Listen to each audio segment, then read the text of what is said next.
ओम नमो नारायण भक्तों, वर्ष 2026 में आने वाले आषाढ़ मास के कृष्ण पक्ष की एकादशी तिथि कोई साधारण या मामूली एकादशी नहीं है। हमारे अत्यंत प्राचीन सनातन धर्म ग्रंथों, पुराणों और विशेषकर पद्म पुराण के अनुसार आषाढ़ मास की इस एकादशी को योगिनी एकादशी कहा जाता है और इसका यह पावन दिन पूरे वर्ष की सबसे बड़ी अत्यंत दिव्य और महाफलदायी एकादशी तिथियों में सर्वोच्च स्थान रखता है। इस बार यानी कि साल 2026 में योगिनी एकादशी के पावन अवसर पर आकाश मंडल में ग्रहों और नक्षत्रों का एक ऐसा दुर्लभ राजाधिराज संयोग बनने जा रहा है जिसकी कल्पना मात्र से ही भक्तों के बड़े से बड़े रोग, कष्ट और दरिद्रता दूर हो जाते हैं। इस दिन साक्षात लक्ष्मी नारायण योग, धन कुबेर योग और देवरु बृहस्पति योग का एक साथ अद्भुत और चमत्कारी मिलन होने जा रहा है। शास्त्रों की माने तो ग्रहों की ऐसी अनुकूल स्थिति और इन महायोगों का यह त्रिवेणी संगम सैकड़ों साल में केवल एक बार ही निर्मित होता है और हम सब अत्यंत भाग्यशाली हैं जो इस अलौकिक समय के साक्षी बनने जा रहे हैं। ग्रहों और नक्षत्रों के इस महासंयोग के कारण इस पवित्र दिन की महत्ता और इसका पुण्य फल अनंत गुना बढ़ गया है। वैदिक पंचांग और तिथियों की अत्यंत शुद्ध और सटीक गणना के अनुसार इस वर्ष यह परम कल्याणकारी योगिनी एकादशी का महाव्रत, महापूजन और महास्नान 10 जुलाई 2026 को पूरे देश में अत्यंत हर्षोल्लास, अटूट श्रद्धा और कड़े शास्त्रीय नियमों के साथ मनाया जाएगा। आज की इस विशेष, विस्तृत और दिव्य प्रस्तुति में हम बहुत ही गहराई से और विस्तार पूर्वक जानेंगे कि 10 जुलाई को आने वाली इस महा एकादशी के दिन प्रभु श्री हरिविष्णु की विशेष और अखंड कृपा प्राप्त करने के लिए हमें कौन से गुप्त और अचूक उपाय करने चाहिए। हमारे शास्त्रों में इस दिन भोजन और रसोई को लेकर क्या क्या कड़े नियम निर्धारित किए गए हैं। एकादशी के दिन भूलकर भी चावल या अन्न ना खाने का क्या गहरा आध्यात्मिक और वैज्ञानिक रहस्य छुपा हुआ है। सुहागिन महिलाओं के अखंड सौभाग्य से जुड़े इस व्रत के क्या नियम हैं। सुहागिनों को इस दिन क्या खाना चाहिए और क्या नहीं खाना चाहिए तथा किन विशेष और अनिवार्य परिस्थितियों में महिलाओं को यह व्रत रखने से बचना चाहिए ताकि वे अनजाने में भी किसी पाप या दोष की भागीदार ना बने। प्रिय भक्तों, यदि आप इस समय अपने मोबाइल फोन, टेलीविजन, लैपटॉप या किसी भी अन्य माध्यम से इस विशेष प्रस्तुति और दिव्य चर्चा को देख रहे हैं या सुन रहे हैं तो आपसे सप्रेम निवेदन है कि अपने जीवन के कुछ बहुमूल्य पल निकालकर इस वीडियो को आदि से अंत तक पूरी एकाग्रता, शांत मन और श्रद्धा भाव के साथ अवश्य देखिएगा, क्योंकि आज की यह परम ज्ञानवर्धक चर्चा केवल एक सामान्य व्रत की विधि मात्र नहीं है, बल्कि यह आपके संपूर्ण घर परिवार की सुख समृद्धि, आर्थिक उन्नति, व्यापार में वृद्धि, संतान के उज्जवल भविष्य और आपकी जन्मों जन्मांतर की भीषण दरिद्रता, दुख, कष्ट, भयंकर रोग और शोक को पल भर में समाप्त करने का पूर्ण सामर्थ्य रखती है। धार्मिक ग्रंथों, कथाओं और सनातन संस्कृति में वर्णित योगिनी एकादशी को एक अत्यंत पावन, ऐतिहासिक और आध्यात्मिक तिथि के रूप में पूजा जाता है और इसके पीछे अत्यंत पवित्र पौराणिक मान्यताएं और कथाएं जुड़ी हुई है। शास्त्रों के अनुसार यह एकादशी तीनों लोकों के सुख भोगने और मोक्ष प्रदान करने वाली है। पद्म पुराण में भगवान श्री कृष्ण ने धर्मराज युधिष्ठिर को बताया है कि योगिनी एकादशी का व्रत 88 शून्य ब्राह्मणों को भोजन कराने के बराबर पुण्य फल प्रदान करता है। इस पावन दिन जो भी मनुष्य पूरी श्रद्धा से भगवान श्री हरिविष्णु और माता लक्ष्मी की पूजा करता है, उसके पूर्व जन्म के और इस जन्म के ज्ञात अज्ञात सभी भयंकर पाप, श्राप और बड़े से बड़े चर्म रोग व कुष्ठ रोग तक जड़ से नष्ट हो जाते हैं। केवल इतना ही नहीं भक्तों, आषाढ़ मास की इस भयंकर उमस और गर्मी में जो भी मनुष्य इस पावन एकादशी के दिन सूर्योदय से पूर्व उठकर किसी पवित्र नदी, सरोवर या अपने घर में गंगा जल मिलाकर स्नान करता है, अपनी यथाशक्ति के अनुसार दान पुण्य करता है और रात्रि के समय भगवान श्री लक्ष्मी नारायण का व्रत, पूजन पूरी निष्ठा से करते हुए जागरण करता है, उसके जीवन से दरिद्रता हमेशा के लिए कोसों दूर चली जाती है। उसे संसार के सभी भौतिक और आध्यात्मिक सुखों की प्राप्ति होती है और उसके संचित पाप, प्रारब्ध, कष्ट और पितृ दोष पल भर में भस्म हो जाते हैं। परंतु भक्तों, आज के इस घोर कलयुग में हम देखते हैं कि हर मनुष्य का शरीर उतना सुदृढ़ नहीं है। कई लोगों के लिए भारी शारीरिक दुर्बलता, गंभीर बीमारियों जैसे मधुमेह, उच्च रक्तचाप, वृद्धावस्था या महिलाओं के लिए कुछ विशेष शारीरिक और पारिवारिक कारणों से पूरे दिन अन्न और जल का पूर्ण त्याग करके निराहार उपवास रखना सर्वथा संभव नहीं हो पाता है। हमारे परम कृपालु और त्रिकालदर्शी ऋषि मुनियों को इस बात का भली भांति ज्ञान था, इसीलिए हमारे अत्यंत प्राचीन सनातन धर्म शास्त्रों में इस दिन भोजन, रसोई और खान पान को लेकर अत्यंत गंभीर, कठोर और स्पष्ट नियम बनाए गए हैं, ताकि जो लोग फलाहार पर रहकर यह व्रत कर रहे हैं, जो केवल एक समय सात्विक फलाहार ग्रहण करते हैं, या जो लोग गंभीर शारीरिक मजबूरी के कारण व्रत नहीं भी कर पा रहे हैं, वे भी इन नियमों का पालन करके व्रत के पुण्य से वंचित ना रहे और किसी भयंकर पाप के भागी ना बने। योगिनी एकादशी की इस अत्यंत पवित्र और ऊर्जा से भरी तिथि पर आपके घर की रसोई पूरी तरह से सात्विक, शुद्ध और देव योग्य होनी चाहिए। इस दिन आपके घर में बनने वाले भोजन में भी किसी भी प्रकार का कोई भी तामसिक पदार्थ, मांस, मदिरा, अंडा या लहसुन और प्याज का प्रयोग पूरी तरह से वर्जित, निषेध और पाप माना गया है। लहसुन और प्याज की उत्पत्ति के पीछे की जो पौराणिक कथा शास्त्रों में वर्णित है, उसे सुनकर ही मन सिहर उठता है। समुद्र मंथन के दौरान जब देव और असुरों के बीच अमृत कलश को लेकर खींचतान मची थी और भगवान विष्णु ने मोहिनी रूप धारण करके देवताओं को अमृतपान कराना शुरू किया था, तब स्वरानु नामक एक अत्यंत चतुर और धोखेबाज राक्षस ने देवताओं का रूप धारण कर लिया और छल से अमृत की कुछ बूंदें अपने मुंह में डाल ली। जैसे ही अमृत उसके गले से नीचे उतरा, सूर्यदेव और चंद्रदेव ने उसे पहचान लिया और तुरंत भगवान श्री हरि विष्णु को इशारा किया। प्रभु ने बिना एक पल की देरी किए लिए अपने परम प्रतापी सुदर्शन चक्र से उस राक्षस का सिर धड़ से अलग कर दिया। उस समय उसके कटे हुए गले से रक्त और अमृत की कुछ मिलीजुली बूंदें तीव्र गति से नीचे धरती माता पर गिरी थी और उन्हीं बूंदों के प्रभाव से इस पृथ्वी पर लहसुन और प्याज की उत्पत्ति हुई। अमृत के प्रभाव के कारण इनमें रोगों को दूर करने की और शरीर को शक्ति देने की क्षमता तो आ गई, लेकिन साक्षात राहु केतु रूपी राक्षस के रक्त से उत्पन्न होने के कारण इनमें भयंकर तामसिक गुण, राक्षसी प्रवृत्तियां, मन में वासना, शारीरिक उत्तेजना, क्रोध और अज्ञानता का वास होता है। इसी कारण हमारे शास्त्रों में स्पष्ट घोषणा की गई है कि एकादशी जैसे परम पवित्र दिन, जिस भी घर की रसोई में लहसुन प्याज पकता है या उसकी सुगंध वातावरण में फैलती है, वहां से धन और ऐश्वर्य की अधिष्ठात्री देवी माता लक्ष्मी हमेशा हमेशा के लिए रुष्ट होकर अपना मुंह मोड़कर चली जाती है और उस घर में अलक्ष्मी यानी दरिद्रता, कलह, कंगाली और मानसिक अशांति का स्थायी वास हो जाता है। इसके अलावा एकादशी के इस पावन दिन सब्जियों में बैंगन, मूली, कटहल और किसी भी प्रकार के हरे पत्तेदार साग जैसे पालक, मेथी, बथुआ, चौलाई या सरसों का साग भूलकर भी नहीं पकाना चाहिए और ना ही खाना चाहिए। इसके पीछे एक बहुत ही गहरा वैज्ञानिक और धार्मिक कारण छुपा हुआ है। आषाढ़ मास की इस भयंकर उमस, गर्मी, बारिश की शुरुआत और वातावरण में होने वाले बदलावों के कारण इन हरे पत्तों के बीच अत्यंत सूक्ष्म जीव, छोटे छोटे कीड़े और बैक्टीरिया अत्यधिक मात्रा में उत्पन्न हो जाते हैं, जो हमारी नंगी आंखों से दिखाई भी नहीं देते।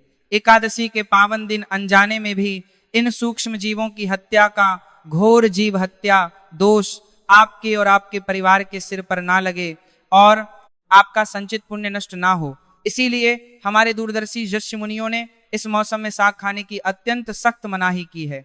आपकी रसोई में जो भी व्रत का सात्विक फलाहार पके, उसमें रोजमर्रा के साधारण समुद्री नमक का प्रयोग बिल्कुल नहीं होना चाहिए। केवल शुद्ध सेंधा नमक यानी रॉक साल्ट का ही उपयोग करना चाहिए, क्योंकि साधारण सफेद नमक को समुद्र के खारे पानी से कई तरह की फैक्ट्रियों और रासायनिक प्रक्रियाओं द्वारा रिफाइंड करके निकाला जाता है, जिसके कारण उसमें कई अशुद्धियां आ जाती है।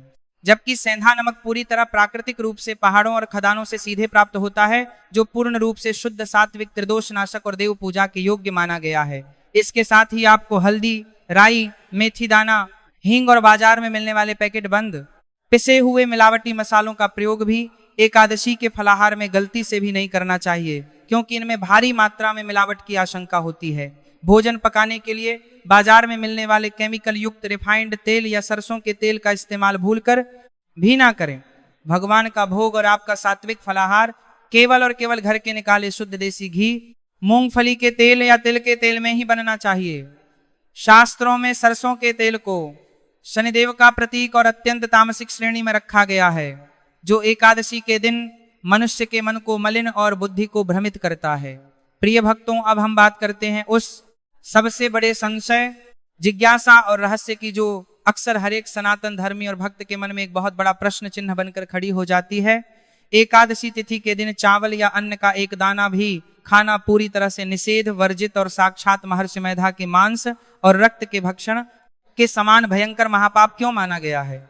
इसके पीछे क्या कोई बहुत बड़ा विज्ञान छुपा हुआ है? तो भक्तों, आइए आज इस रहस्य से पूरी तरह से पर्दा उठाते हैं।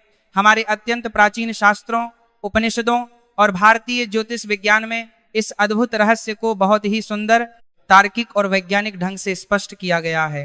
एकादशी तिथि का हमारे मन, मस्तिष्क, हमारे स्थूल शरीर और इस पूरे ब्रह्मांड की ऊर्जा पर बहुत गहरा प्रभाव पड़ता है। पौराणिक कथाओं के अनुसार माता भगवती के क्रोध से बचने के लिए महर्षि मेधा ने शरीर का त्याग कर दिया था और उनके शरीर के अंश पृथ्वी पर गिरे थे। मान्यता है कि उन्हीं अंशों से चावल और जौ की उत्पत्ति हुई। इसलिए एकादशी पर चावल या जौ खाना महर्षि के मांस और रक्त के सेवन के समान है। ज्योतिष और विज्ञान दोनों इस बात को स्वीकार करते हैं कि पृथ्वी पर मौजूद समस्त जल तत्व और मनुष्य के शरीर के भीतर मौजूद लगभग 70% जल की मात्रा सीधे तौर पर चंद्रमा की कलाओं और उसकी गुरुत्वाकर्षण शक्ति से संचालित होती है। एकादशी तिथि के दिन चंद्रमा की स्थिति आकाश में ऐसी होती है कि वह पृथ्वी के जल तत्व को और मनुष्य के भीतर मौजूद जल की मात्रा को अत्यंत रारी है तीव्रता से अपनी ओर आकर्षित करना प्रारंभ करता है। क्योंकि चावल एक ऐसा अन्न है जिसके भीतर जल को सोखने, उसे अपने अंदर धारण करने और बांधकर रखने की क्षमता इस पृथ्वी पर पाए जाने वाले सभी अन्नों में सबसे अधिक होती है।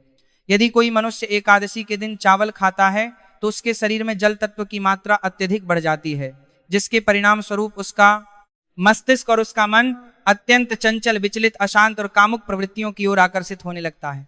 मनुष्य का ध्यान भगवान विष्णु की भक्ति और साधना से पूरी तरह से टूट जाता है, उसका मानसिक संतुलन बिगड़ने लगता है और उसका व्रत पूरी तरह खंडित हो जाता है। इसीलिए एकादशी पर चावल, जौ, मसूर की दाल या किसी भी प्रकार का अन्न खाना पूरी तरह से वर्जित किया गया है। भक्तों, अब हम अपनी इस दिव्य चर्चा को उस परम महत्वपूर्ण पड़ाव की ओर ले चलते हैं जो हमारे घर की देवियों, सुहागन महिलाओं के जीवन और उनके अखंड सौभाग्य से सीधे तौर पर जुड़ा हुआ है। एकादशी का व्रत रखने वाली सुहागिन महिलाओं के लिए हमारे शास्त्रों और पुराणों में खान पान, आचरण और पूजन के कुछ विशेष, सूक्ष्म और बेहद कड़े नियम बताए गए हैं, जिनका अक्षरशः पालन करना हर सौभाग्यवती स्त्री के लिए परम आवश्यक है। व्रत रखने वाली महिलाओं को सुबह उठकर स्नान आदि करके 16 श्रृंगार करके भगवान विष्णु और माता लक्ष्मी की शास्त्रीय विधि से पूजा संपन्न करनी चाहिए। जो महिलाएं उपवास रख रही हैं उन्हें फलाहार में छतु फल जैसे पका हुआ मीठा आम, सुवासित लीची, जामुन और शीतल खरबूजा खाना अत्यंत शुभ, मंगलकारी और पुण्य फलदायी माना गया है। इसके पीछे का कारण यह है कि पूजा के समय इन्हीं सब धतु फलों को श्रद्धा पूर्वक भोग के रूप में भगवान को अर्पित किया जाता है और शास्त्रों का यह नियम है कि जो चीज भगवान को अर्पित की जाए उसे ही सबसे पहले प्रसाद रूप में ग्रहण करके फलाहार का आरंभ करना चाहिए। यदि महिलाएं शाम को फलाहार करना चाहती हैं तो उन्हें केवल और केवल सेंधा नमक से बनी सात्विक चीजें जैसे कुत्तू या सिंघाड़े के आटे की पूरी, साबूदाने की खिचड़ी या देसी घी में भुने हुए आलू की सब्जी ही खानी चाहिए। लेकिन ध्यान रहे कि उस भोजन में किसी भी अनाज का प्रयोग वर्जित होता है और वह पूरी तरह से शुद्ध होना चाहिए। व्रत के दिन महिलाओं को भूलकर भी साधारण समुद्री सफेद नमक, अत्यधिक तीखे मिर्च मसाले, बाजार की तली भुनी चीजें या जंक फूड का सेवन बिल्कुल नहीं करना चाहिए, क्योंकि इससे व्रत की पवित्रता नष्ट हो जाती है। इसके साथ ही इस पावन दिन पर घर के पुरुषों को भी इस बात का विशेष ध्यान रखना चाहिए कि मांस, मदिरा, अंडा, सिगरेट या किसी भी प्रकार की नशीली चीजों का घर में प्रवेश भी ना हो, अन्यथा भगवान श्री हरि के क्रोध से पूरे परिवार को भयानक कष्ट और दरिद्रता भोगनी पड़ सकती है। इसके साथ ही भक्तों, हमारे महान धर्म शास्त्रों में उन विशेष, अनिवार्य और संवेदनशील परिस्थितियों का भी अत्यंत स्पष्ट और कड़े शब्दों में उल्लेख मिलता है, जिनमें सुहागिन महिलाओं को एकादशी का यह कठिन व्रत बिल्कुल नहीं रखना चाहिए या फिर मुख्य पूजा पाठ से पूरी तरह से दूर रहना चाहिए, क्योंकि अज्ञानता में किए गए कार्य पुण्य देने के बजाय भयंकर दोष का कारण बन जाते हैं। सबसे पहली परिस्थिति है मासिक धर्म यानी पीरियड्स की अवधि। यदि कोई सुहागिन महिला एकादशी के दिन मासिक धर्म के दौर से गुजर रही हो, उसके पीरियड्स के शुरुआती 3 या 4 दिन हो, तो हमारे शास्त्रों के अनुसार उसे भगवान के मंदिर में जाने, मूर्ति को स्पर्श करने या सीधे तौर पर पूजा की किसी भी पवित्र सामग्री को छूने की पूरी तरह से मनाही है।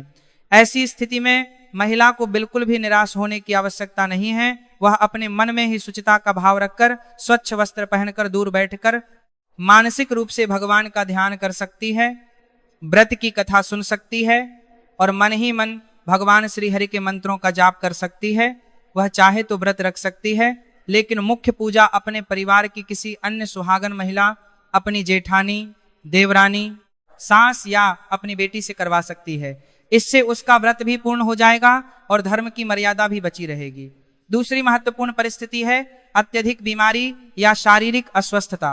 यदि कोई महिला किसी गंभीर बीमारी से पीड़ित है, शारीरिक रूप से बहुत अधिक कमजोर है या फिर वह गर्भावस्था यानी प्रेगनेंसी के अंतिम महीनों से गुजर रही है, जहां लंबे समय तक भूखे और प्यासे रहने से उसके स्वास्थ्य को या उसके गर्भ में पल रहे मासूम शिशु के जीवन और स्वास्थ्य को गंभीर खतरा हो सकता है। तो ऐसी विकट परिस्थिति में हमारे सनातन धर्म के शास्त्रों के अनुसार कड़ा और निर्जल उपवास रखने की बिल्कुल और साफ मनाही की गई है। सनातन धर्म में जीवन की रक्षा और स्वास्थ्य की रक्षा को सबसे बड़ा और सर्वोपरि धर्म माना गया है। ऐसी गर्भवती या बीमार माताएं केवल मन में श्रद्धा रखकर सुबह भगवान को प्रणाम कर सकती हैं और पूरे दिन भूखे रहने के बजाय समय पर दूध, रसीले फल, मखाने की खीर या सात्विक फलाहार लेकर भी प्रभु का स्मरण कर सकती है। भगवान उनके इस संकट को भली भांति समझते हैं और उन्हें भी पूरा पुण्य फल प्रदान करते हैं। तीसरी अनिवार्य परिस्थिति है सूतक या पातक का काल। यदि एकादशी तिथि आने से पहले या उस दिन परिवार में किसी बच्चे का जन्म हुआ हो जिसे सूतक कहा जाता है, या किसी प्रियजन की मृत्यु हुई हो जिसे पातक कहा जाता है, तो ऐसी अशुद्ध और शोक की अवधि में एकादशी की मुख्य पूजा या व्रत का अनुष्ठान करने का पूरी तरह से निषेध बताया गया है, क्योंकि सूतक और पातक के दौरान देवी देवताओं की प्रत्यक्ष पूजा वर्जित होती है। ऐसी स्थिति में भी केवल मानसिक रूप से ही भगवान का स्मरण करना श्रेष्ठ माना गया है। अब हम विस्तार से बात करते हैं एकादशी के दिन खाए जाने वाले उन अत्यंत पुण्यकारी, रसदार और चमत्कारी फलों की, जिनके भोग और सेवन का हमारे आयुर्वेद और ज्योतिष शास्त्रों में अपार महत्व और गहरा रहस्य बताया गया है। आषाढ़ मास की इस गर्मी में प्रकृति माता हमें ऐसे रसीले, मीठे और जल से भरपूर फल प्रदान करती हैं, जो न केवल हमारे तपते हुए शरीर को भीतर से शीतलता देते हैं, बल्कि हमारी प्यासी आत्मा को भी तृप्ति प्रदान करते हैं। शास्त्रों में मौसम के अनुसार आने वाले फलों के भोग और सेवन की अपार महिमा बताई गई है। सबसे पहले बात करते हैं सभी फलों के राजा आम की। आम को हिंदू धर्म में अत्यंत पवित्र और देवताओं का सबसे प्रिय फल माना गया है। यह साक्षात भगवान सूर्यनारायण तथा जगत के पालनहार श्री लक्ष्मी नारायण को अत्यंत प्रिय है। एकादशी के दिन जब आप बाजार से अत्यंत मीठे पके हुए पीले रंग के रसदार आम खरीद कर लाते हैं और अत्यंत श्रद्धा भाव से भगवान विष्णु और माता लक्ष्मी के श्री चरणों में उसका भोग लगाते हैं और फिर उसे प्रसाद स्वरूप ग्रहण करते हैं, तो इससे आपके जीवन में कई सकारात्मक और चमत्कारी बदलाव होते हैं। ज्योतिष शास्त्र के अनुसार पीले पके हुए आम का सीधा संबंध सूर्य और देवगुरु बृहस्पति ग्रह से होता है। आम का भोग लगाने और उसका दान करने से आपकी जन्म कुंडली में सूर्य ग्रह अत्यंत बलवान और प्रतापी होता है तथा गुरु, चंडाल और राहु जनित जैसे अशुभ दोष हमेशा के लिए समाप्त हो जाते हैं। सूर्य के मजबूत होने से व्यक्ति को समाज में अपार मान सम्मान, उच्च पद कीर्ति, रुके हुए सरकारी कार्यों में तुरंत सफलता और असीम धन वैभव की प्राप्ति होती है। इसके बाद बात करते हैं अत्यंत चमत्कारी फल जामुन की। काले और गहरे नीले रंग का रसीला जामुन साक्षात भगवान श्री कृष्ण और देवादिदेव महादेव शिव शंकर का अत्यंत प्रिय फल है। कथाओं में वर्णन आता है कि भगवान कृष्ण ने अपने बाल्यकाल का अधिकांश समय यमुना किनारे जामुन के विशाल वृक्षों की ठंडी छांव में ही अपनी गया चराते हुए बिताया था। एकादशी के पावन दिन जामुन का फल भगवान को अर्पित करने और उसे प्रसाद के रूप में खाने से शरीर के बड़े से बड़े और असाध्य रोग नष्ट होते हैं, क्योंकि एकादशी तिथि पर किया गया कोई भी मानसिक पाप भी कई गुना भारी पड़ता है। इसलिए घर में लहसुन, प्याज, मांस, मदिरा, मसूर की दाल, बैंगन या किसी भी प्रकार के तामसिक भोजन का प्रवेश तो एकादशी के एक दिन पहले यानी दशमी तिथि की शाम से ही बिल्कुल बंद हो जाना चाहिए। इस दिन प्रातःकाल ब्रह्म मुहूर्त में शैया का त्याग कर देना चाहिए और सुहागन महिलाओं व समस्त भक्तों को उठकर नित्य कर्मों से निवृत्त होकर अपने नहाने के पानी में थोड़ा सा गंगा जल और पवित्र तिल या कच्चे दूध की कुछ बूंदें मिलाकर स्नान करना चाहिए। स्नान के बाद भक्तों को स्वच्छ पीले, सफेद या गुलाबी वस्त्र धारण करने चाहिए। वहीं व्रत रखने वाली सुहागिन महिलाओं को पूर्ण श्रृंगार करके लाल, पीले या गुलाबी रंग के अत्यंत शुभ वस्त्र धारण करने चाहिए।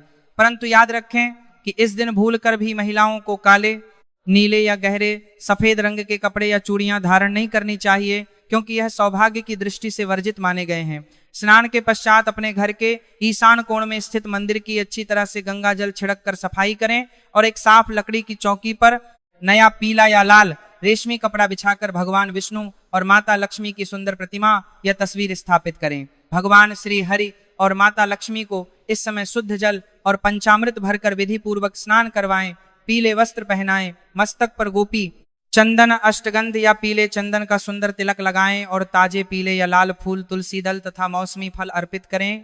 अपने दाहिने हाथ में थोड़ा सा जल, पुष्प, अक्षत की जगह तिल और कुछ सिक्के लेकर इस व्रत का संकल्प लें कि हे त्रिलोकीनाथ, हे माता महालक्ष्मी, मैं अपने मन की शुद्धि, परिवार की समृद्धि, पापों की मुक्ति और आपकी असीम कृपा प्राप्ति के लिए इस योगिनी एकादशी का व्रत और पूजन कर रही हूँ। कृपया मेरे इस संकल्प को निर्विघ्न पूर्ण कराएं और मेरी भूल चूक को क्षमा करें।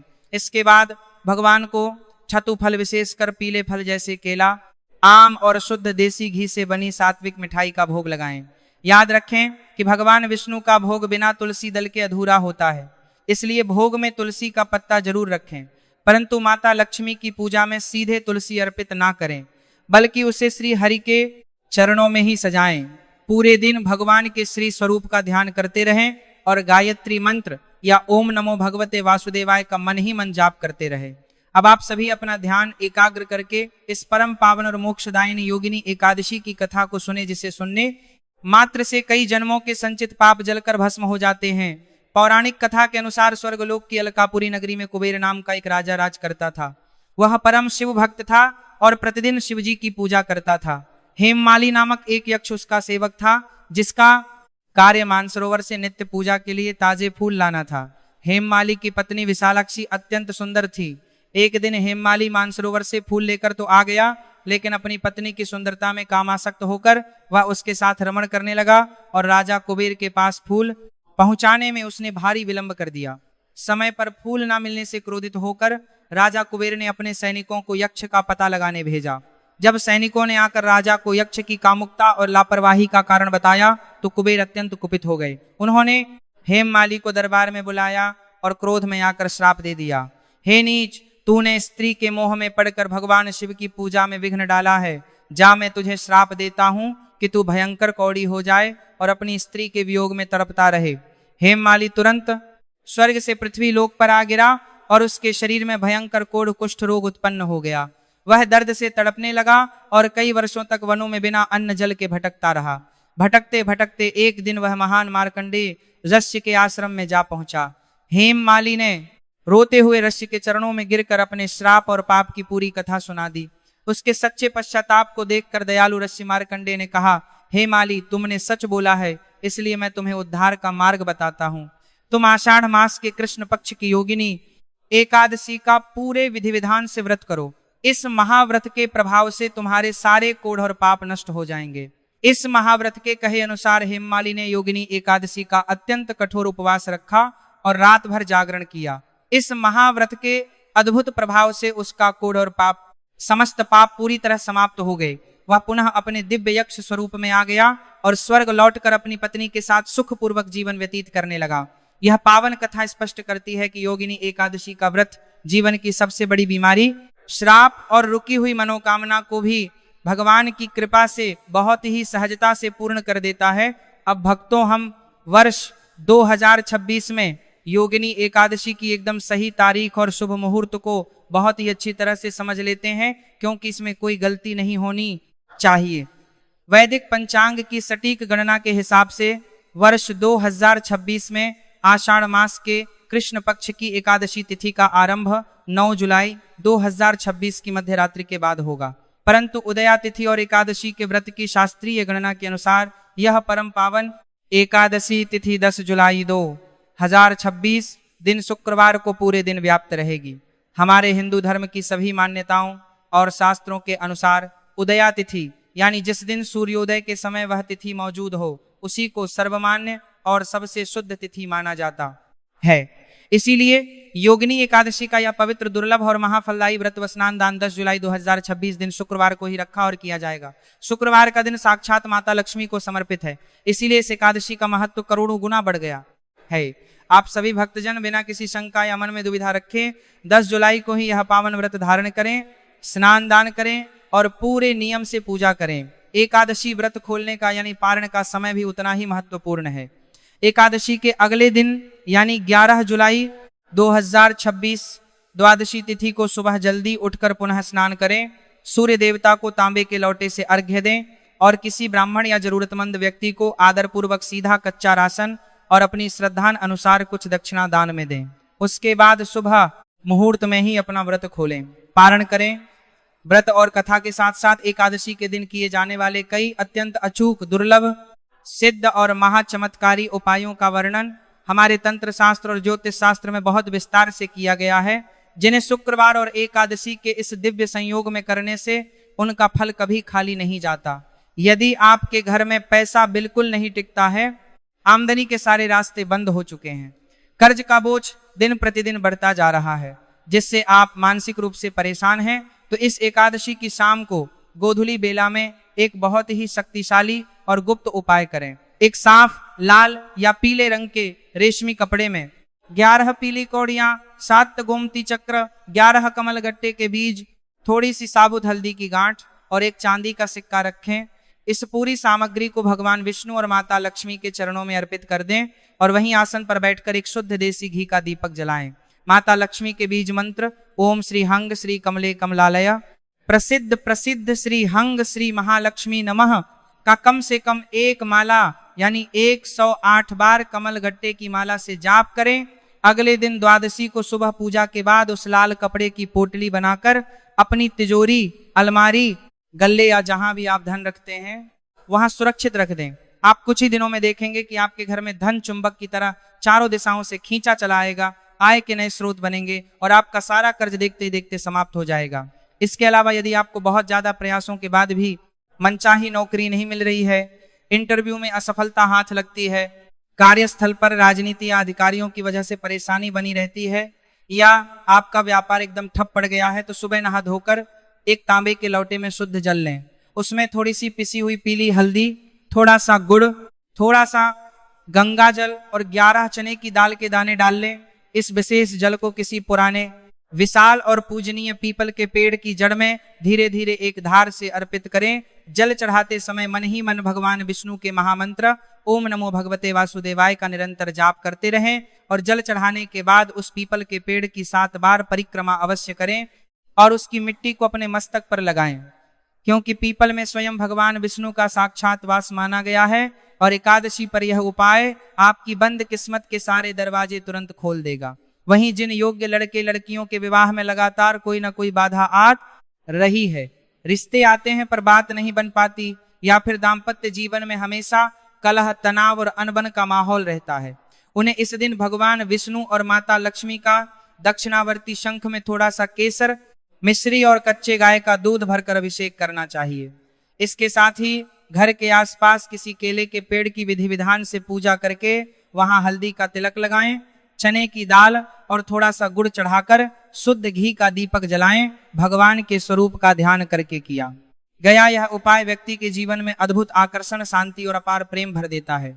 पति की लंबी उम्र, लंबी आयु और जीवन में हमेशा के लिए अखंड सौभाग्य व सुख समृद्धि की प्राप्ति के लिए इस विशेष दिन सुहागिन महिलाओं को कुछ अत्यंत अचूक और चमत्कारी उपाय भी अवश्य करने चाहिए। पहला महा उपाय यह है कि पूजा के समय भगवान श्री हरि और माता तुलसी की परिक्रमा करते हुए 7 साबुत हल्दी की गांठें, 7 गोमती चक्र एक लाल कपड़े में बांधकर माता लक्ष्मी के सम्मुख अर्पित करें और पूजा के बाद उसे अपने पति की अलमारी या धन रखने के स्थान पर रख दें। इससे पति के करियर और व्यापार में आ रही सारी अड़चनें दूर होती हैं और उनकी आयु लंबी होती है।